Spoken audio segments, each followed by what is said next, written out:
Hello नमस्कार विद्यार्थी मित्रांनो, मी शुभम तुम्हा सर्वांचं परत एकदा super coaching Marathi by textbook या यूट्यूब प्लॅटफॉर्मवर स्वागत करत आहे.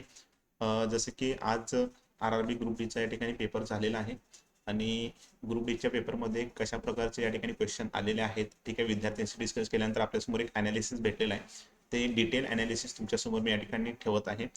सर्वप्रथम तुम्ही बघू शकता, ठीक आहे. आपल्याला माहित आहे की याच्यामध्ये GK GS current affairs, maths, reasoning, त्याचबरोबर सायन्स वगैरे ह्याच्या रिलेटेड या ठिकाणी क्वेश्चन आलेले आहेत, ठीक आहे. पॅटर्न सुद्धा तुम्हाला माहिती आहे. तर आपण बघूया फर्स्ट या ठिकाणी करंट अफेअर्सचे जर तुम्ही बघितलं तर 17 ते 18 क्वेश्चन या ठिकाणी करंट अफेअर्सचेच होते GK GS 20 पैकी. त्याच्यामध्ये सगळ्यात जास्त वेटेज बघा कशाला होतं, करंट अफेअर्सला होतं. इम्पॉर्टंट टॉपिक कुठले कुठले विचारलेत बघा, त्याच्यामध्ये COP30, बेलेम ब्राझील ह्याच्या रिलेटेड, आर्ट अँड कल्चरवर या ठिकाणी क्वेश्चन विचारलेले आहेत. आपण याच्यावर सेशन सुद्धा ऑलरेडी घेतलेले आहेत, ठीक आहे. स्ट्रॅटेजिकचं आपलं सेशन तुम्ही बघून घ्या, ठीक आहे. मी तुम्हाला त्या सेशनची लिंक सुद्धा टेलिग्रामला शेअर करेन, ठीक आहे. शुभम सर टेक्स्टबुक हे आपलं टेलिग्राम चॅनल आहे. त्या टेलिग्राम चॅनलला तुम्ही सर्वांनी या ठिकाणी जॉईन करायचं आहे. त्याचबरोबर वाद्यपर पण क्वेश्चन आलेला आहे. हिस्ट्रीमध्ये गुप्त साम्राज्य, त्याच्यानंतर दिल्ली सल्तनतवर क्वेश्चन एक आलेला आहे. आता याच्यामध्ये प्रकार कुठले, स्टॅटिक जीके आणि करंट अफेअर्स, हे जे इम्पॉर्टंट आहे मी तुम्हाला नेहमी सांगत होतो बघा. आणि ह्या 2-3 दिवस, मागचे 2-3 दिवस मी ह्याच्यावर फोकस केला होता, स्टॅटिक जीके आणि करंट अफेअर्स. तर ह्याच्या रिलेटेड ऑलरेडी मी सेशन सुद्धा घेतले, PDF सुद्धा शेअर केलेलं आहे माझी, ती सर्वांनी रीड करून घ्या. त्याच्यानंतर लास्ट 6 ते 12 महिन्याच्या या ठिकाणी करंट अफेअर्स विचारलेले आहेत. पॉलिटीमध्ये तुम्ही बघू शकता आर्टिकलवर क्वेश्चन येत आहेत. 15 नंबर, 32 नंबर आणि 52 नंबरचे या ठिकाणी आर्टिकल आहे, त्याच्यावर या ठिकाणी क्वेश्चन आलेले आहेत. त्यानंतर रिझनिंगमध्ये तुम्ही बघू शकता 12 ते 13 क्वेश्चन आलेले आहेत. 12 ते 13 क्वेश्चन म्हणजे आपल्याला जेवढी माहिती मिळाली विद्यार्थ्यांनी त्याच्यावर पातळी बघितली तर मॉडरेट आहे. याच्यामध्ये टॉपिक जे आहेत ऑर्डर अँड रँकिंग, त्याच्यानंतर coding decoding, blood relation, alphabet series, direction distance, sitting arrangement, linear arrangement ह्याच्यावर क्वेश्चन आलेले आहेत. त्याचबरोबर कॅलेंडरवर, क्लॉकवर किंवा DIवर या ठिकाणी क्वेश्चन विचारलेले नाही आहेत, ठीक आहे. मॅथमॅटिक्समध्ये या ठिकाणी बघू शकता लेवल होता जी मॉडरेट होती. ह्याच्यामध्ये ॲडव्हान्स मॅथ विचारलेला आहे, सिलेंडर, क्लोन आणि पॉलिगॉन्सवर. त्यानंतर अरिथमॅटिक्समध्ये तुम्ही बघू शकता time and work, ratio, partnership, percentage, simple interest ह्याच्यामध्ये सुद्धा या ठिकाणी DI नाही आहे, ठीक आहे. ह्या टॉपिकवर या ठिकाणी क्वेश्चन आलेले आहेत, ठीक आहे. त्याचबरोबर तुम्ही बघू शकता सायन्समध्ये कुठल्या कुठल्या गोष्टीवर या ठिकाणी क्वेश्चन आलेले आहेत, ठीक आहे.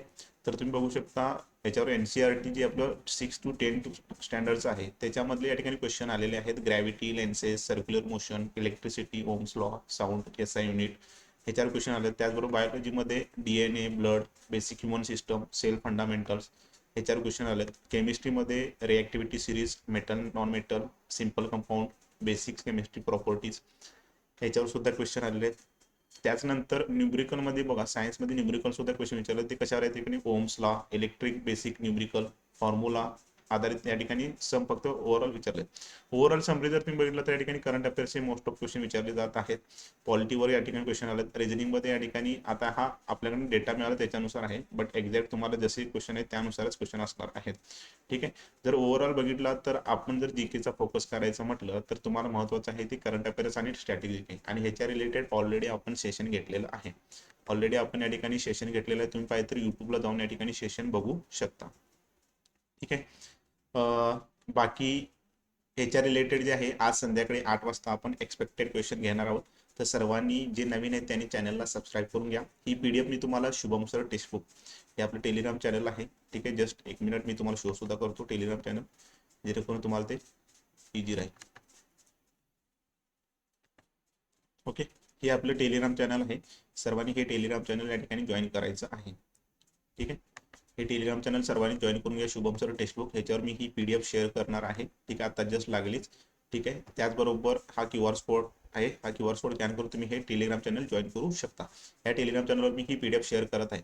तर हेच एक महत्त्वाचं अपडेट होतं. बाकी RRB ग्रुप डीचं तुम्ही प्रॉपर डिटेल अनालिसिस मी तुम्हाला शेअर करत आहे, बघून घ्या, अभ्यास करा. आणि संध्याकाळी रात्री 8 वाजता आज आज आपण एक्सपेक्टेड क्वेश्चन घेणार आहोत, तर नक्कीच त्या सेशनला या ठिकाणी जॉईन करा, ठीक आहे.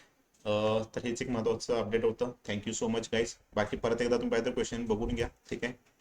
पॉलिटीमध्ये आर्टिकल विचारले जात आहेत, रिजनिंगमध्ये कोणत्या टॉपिकवर फोकस केलेला आहे, ठीक आहे. हे शिफ्ट वाईज चेंजेस होऊ शकतात, ठीक आहे. सो तुम्हाला सगळ्याच गोष्टी करायच्या आहेत. रिजनिंगसाठी आपलं सकाळी 8 वाजता सेशन स्टार्ट आहे, ते सुद्धा तुम्ही या ठिकाणी फॉलो करा, ओके. सो हीच एवढी माहिती होती. Thank you so much guys. बाकी अजून काही अपडेट आले तर मी तुम्हाला नक्कीच याच चॅनलवर शेअर करेन, okay. Thank you so much. Bye bye, take care.